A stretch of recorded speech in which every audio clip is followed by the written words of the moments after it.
So what makes people successful? Like what specific attributes? Well, there's discipline. We know that one. And there's motivation.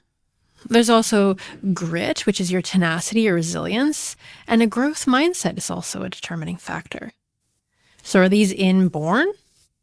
No, they're inbred, which means if you don't have them, they've been bred out.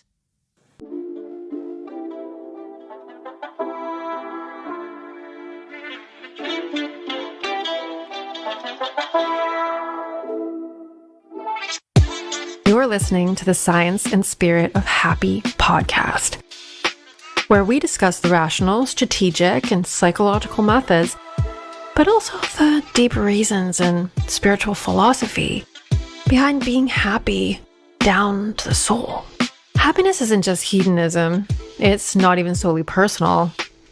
Getting happy dramatically increases your effectiveness in every area, from business and finance to relationships.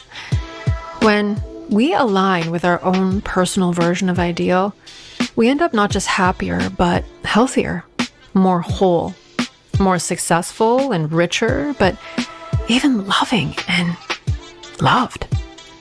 It's my opinion that getting happy for yourself is the absolute best way to serve the people in your life. I'm your host, Laura Lee Bowers, master healer and academic researcher. And this is another episode diving into the science and spirit of happy, a logical path to soul. Get it, y'all! Welcome back. I am talking about the very last personal power today. So this is where we get to the end of the just do it strategy. I've been talking about how to get to big goals, how to change your life dramatically, how to have something completely different than what your parents had and what they shaped you to fit. So I was talking about how in the personal development sphere, there's kind of this like just do it mentality where you decide and do, and how there's a giant amount of content in between decide and do that is missing. And I've been going over that.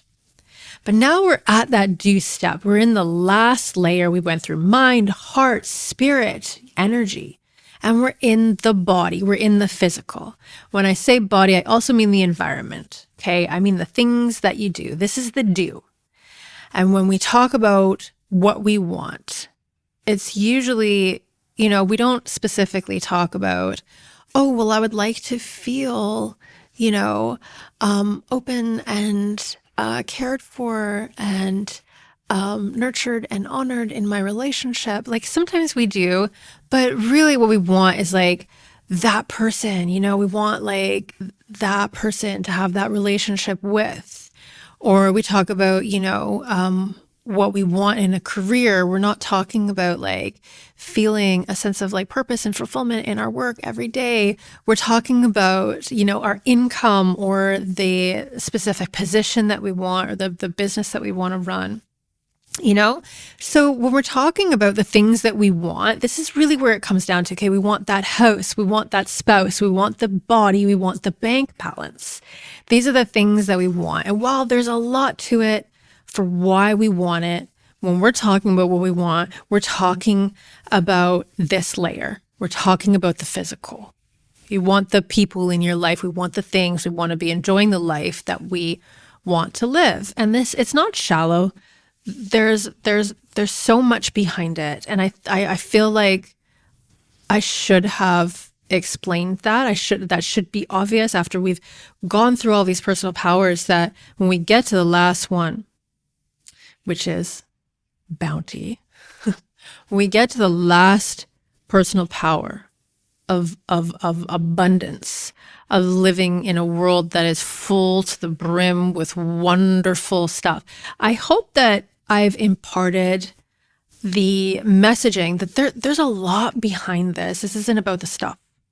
It isn't about the car. You can get the car and be a total douche.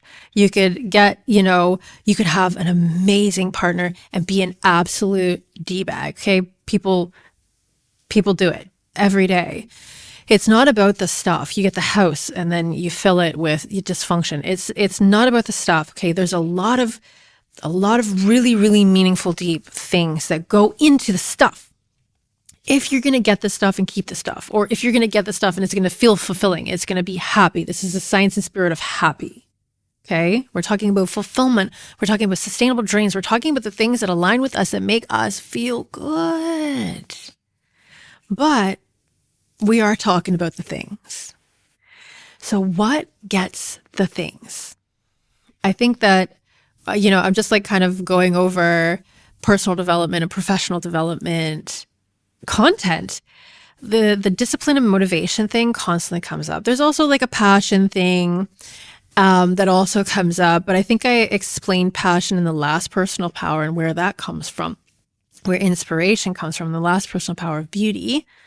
But discipline and motivation are big. And when we're talking about discipline and motivation, I think that the research that most closely aligns with those attributes are Dr. Angela Duckworth's findings on grit, which is like your resilience and your tenacity, your keep goingness, which is hugely correlated, as well as delaying gratification.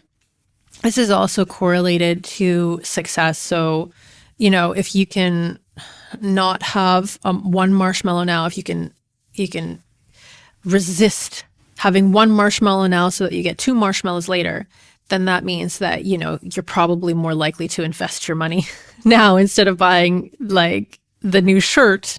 And then later you can buy 10. So this is also attributed to success when we look at kids. But motivation is the ability to develop and set a goal beyond where you are now. And follow through with it. So this has an element of grit, but it also has an element of what Dr. Carol Dweck coined a growth mindset. So a growth mindset has been proven to be a major determining factor in success long-term and short. So growth mindset essentially is the idea that you can learn and that things can change for you, right? So it's like openness, whereas a fixed mindset is closed off. And I'm going to talk a bit about a fixed mindset and where that comes from. I talk about it in the book for sure, but I'll talk about it a little bit later in this podcast as we go along. So we're talking about discipline, motivation, and grit and growth mindset for sure. So are they inborn? No. These things are not inborn, they're inbred. Okay? Actually, I should rephrase that. Okay, so discipline and motivation are inbred. And so is grit and growth mindset. But I'm saying that they're probably natural, and the opposite is true, that like when you don't have them, that's actually been the thing that's inbred in you. But there's lots of things, our parents are leaders, our parents lead us, and they shape and develop us, and they shape and develop these things in us. So let's just leave it at inbred instead of getting into the technicalities of, having the lack of discipline and the lack of motivation actually be bred in, and the motivation and discipline being bred out. We're just going to say it's bred in for simplicity's sake. But when we talk about and when we think about them, we talk about discipline and motivation as being inborn. Absolutely. You either are disciplined or you're not disciplined. That person either is motivated or they are not motivated. She either has discipline or she does not have it. That person has motivation. They have it or they do not. So it's very much you are or you are not these things.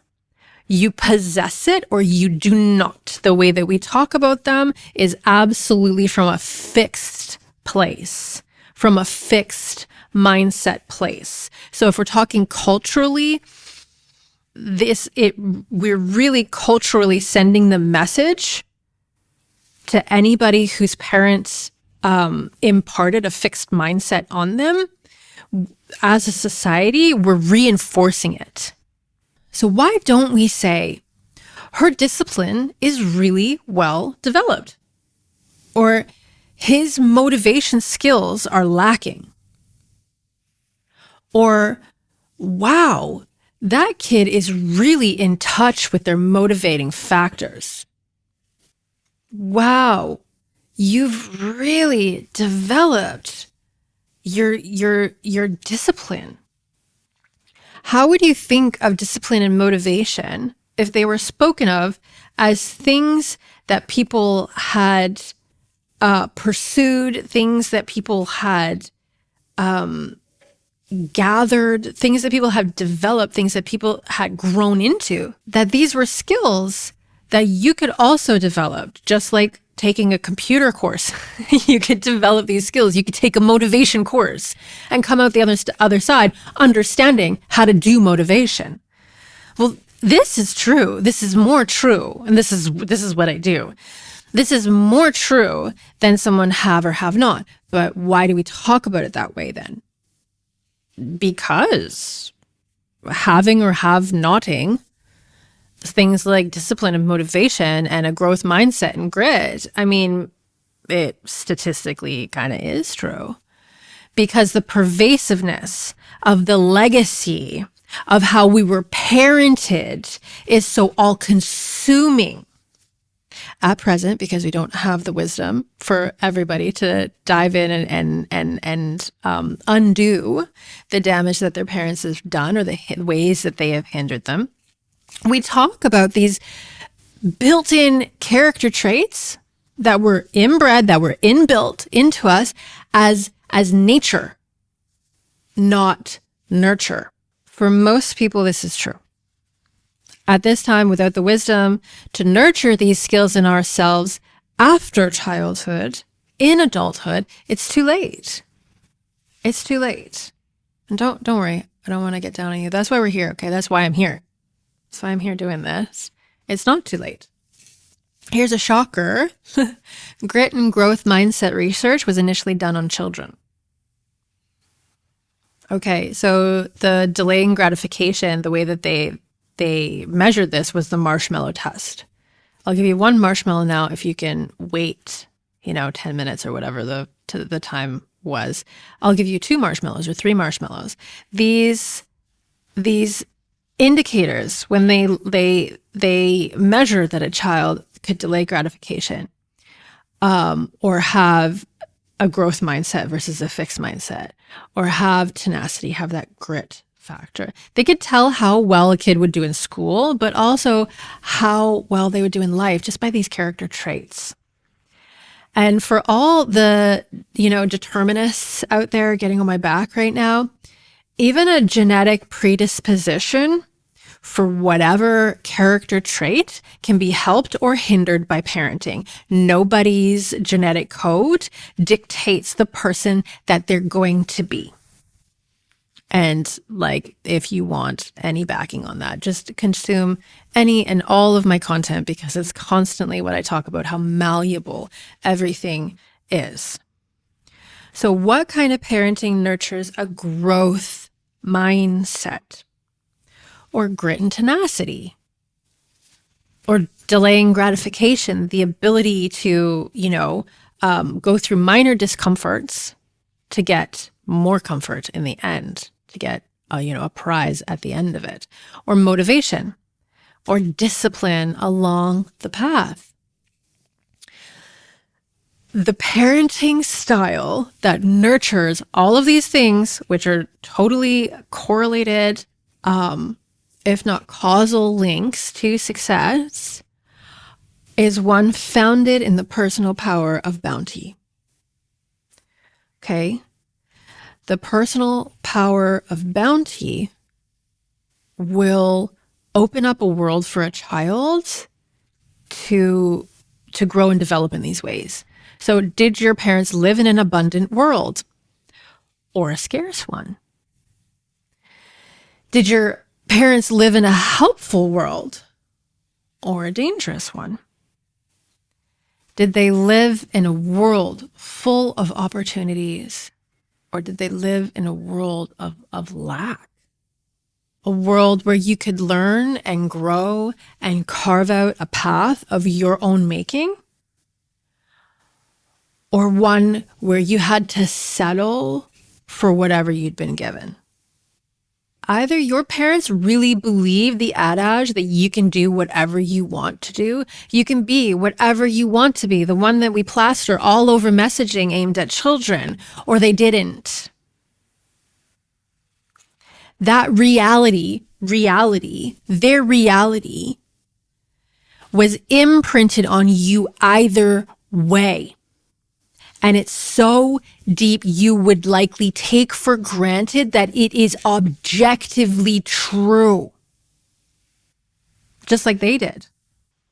You ever had a parent that tell you that you need to start living in the real world? Was that ever directed at you because they wanted you to actually be open to all of the opportunities that were around you, to the world being a friendly place, to people and human nature being good, to the fact that we are constantly progressing, to getting better and better and better? Everything in the world is constantly getting better. Did anybody ever tell you that you need to get into the real world? You need to drop into reality. When it's talking about reality, no. They said that the real world was something cynical and not true. Nobody needs to tell you something's real when it's real. My husband told me that by the age of 10, 11, 12 maybe, he looked at a banner with this messaging at his school. You can do anything. You can be anything you want to be. And he thought to himself, yeah, right. That's not true. At least it's not true for me. Imagine grade school cynic, right? Living in the real world. Who made that real world for him? Why do we tell kids they can be anything? Why do we tell kids they could be anything so that they live in an imaginary world? No, because they can. Because they can be anything. And their damn parents are out here either helping or hindering that. I thought it was so sad, you know, my husband's like telling me that he was done, you know, before middle of grade school, he was done with life. But it really isn't that sad because, you know, maybe he got these like horrible results in this end, you know, this conclusion to the crappiness really, really early because the crappiness was next level. But what happens to the most 12-year-olds who do believe? For one, by that time, the damage is probably already done. You know, grit and growth mindset research was done on kids. They can tell kids who have these character traits early on. Kids at 12 have probably already been getting constricting feedback from the parental damage, right? They're getting this feedback that's directed at them. When I walk into a restaurant and my toddler is misbehaving, most of the negative attention goes towards him. He's a bad kid, right? And my kid is not a bad kid. We're in Thailand. We go out to eat multiple times a day sometimes. And my kid is like over it, which is why we're leaving. And he's lately, you know, been being a kid, which is just it's just normal, kids, toddlers or whatever. But anyways, what I'm saying is I've had the opportunity to see how people respond when people think my kid is a bad kid, because my kid has never been, like that or whatever. And people respond like he's a bad kid. And luckily this doesn't happen very often. But there's very little negative attention directed at us. And if there is any negative attention directed at us, it's kind of like, why did you bring this bad kid out? Right? Not like, oh, these bad parents are not like meeting their child's needs and now their child is, getting upset. That's not how people view kids who are acting out. They view them as there's something wrong with the kid. Okay? The grit and the growth mindset determines success. And teachers know this. Teachers treat the kids accordingly. There's the smart kids, and then there's everyone else. Well, having been, an honor roll student and having, flunked out and not even gone to high school, and then, gone into academia and, graduating with honors and first class standing and whatnot, I can tell you that grades come from work. Grades don't come from being smart. There's you have a little bit of leeway if you're smart with math and things like that, but you maybe don't have to study as hard. But it doesn't matter if you don't learn the things. I enrolled in a university level calculus course because I was very quick with math in high school. I could go to one class and learn a week's lessons and then do the test and be fine. I entered calculus in university and I think I got like a C-. I struggled really hard. Why? Because I was missing a whole bunch of steps. I didn't have any of the prerequisites. They didn't kick me out of the course. They probably should have. But it doesn't matter how smart you are or how capable you are. You have to do the work. Even with something like math, where it's people who get it really quickly, and some people have to work a lot harder. You still have to do the work. You still have to learn the steps and grow upon them. And when we're talking about school, you have to do the homework. You have to show up for the test. You have to study for the test. You don't just know everything and memorize things. Like getting good grades in school is work. I've heard that gifted kids have a much higher dropout rate. Why? Because gifted kids who things came really easily to them, later in life, if things get difficult, they don't know how to push through. So even that smart kid, could potentially actually hinder their progress later in life, because school is work. You have to do work to be good at school, which means this isn't about IQ. This is about how your mind is working in these ways. Do you have that grit? Do you have the growth mindset? So, the feedback that you get, whether you're a smart kid or a stupid kid, or you're a good kid or you're a bad kid, all of this stuff is contingent on parenting. We're not talking about genetic stuff here.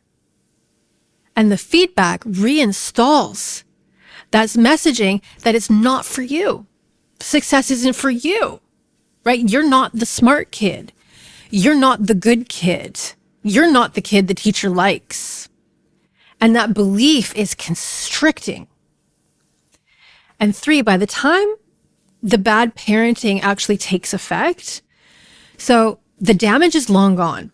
So by the time you see a negative effect coming from parenting, the time to act was in the past and the damage is already done. So what happens is that once the parents fallen short, they're then faced with a child who is falling short.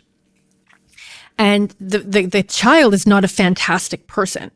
Okay, you reach the age of 15 or 16 and you haven't had good parents, you're not a good person, right? You're not going to be a great person. You're not going to be a joy to be around. You don't have the skills. Okay?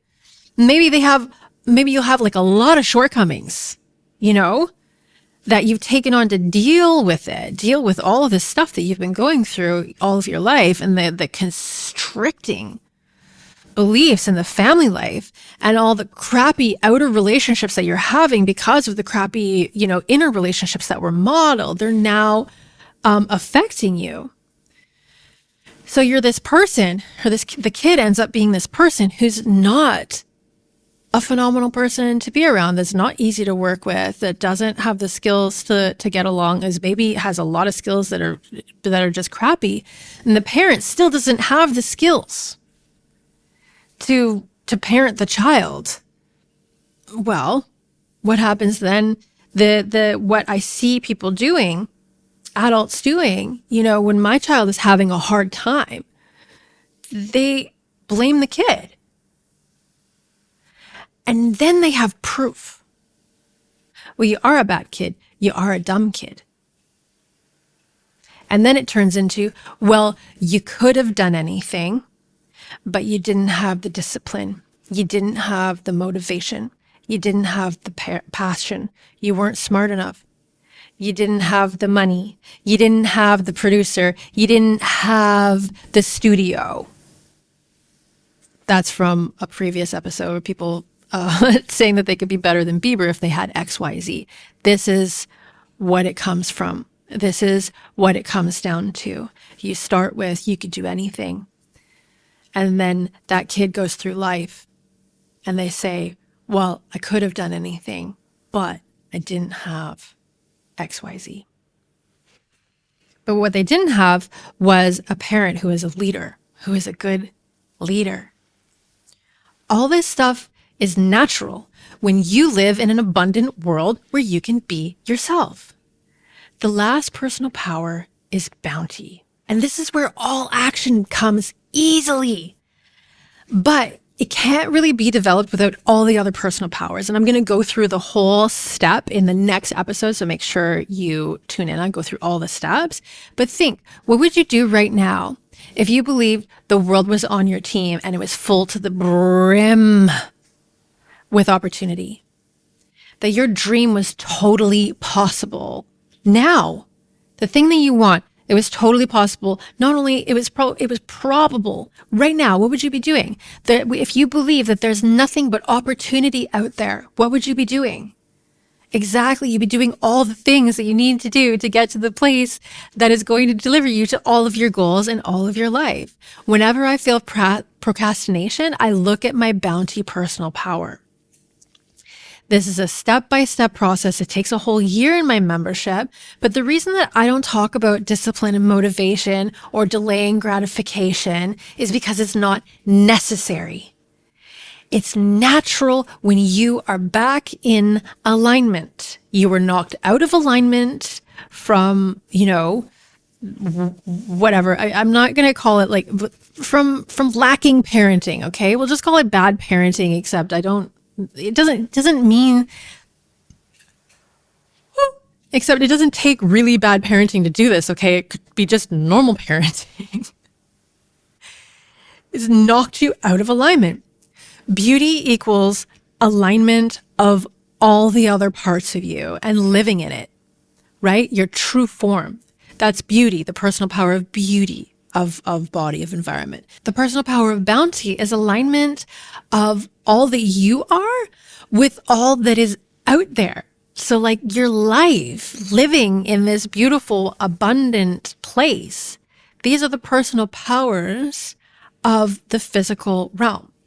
So if you want to walk through this a little bit deeper into the personal powers, I would definitely get the book. If you want to truly embark on a path of transformation, I would implore you to join the membership. It's a month by month membership. You don't have to stay for the full year. You don't even, have to stay past the first month, but you can try that out and grow and heal and strengthen all of these personal powers through all of the layers, extensively with tools and therapies and all of these really wonderful resources I make, or the curriculum I give you on a month-by-month basis in the membership, in the Sustainable Dreams, Inc.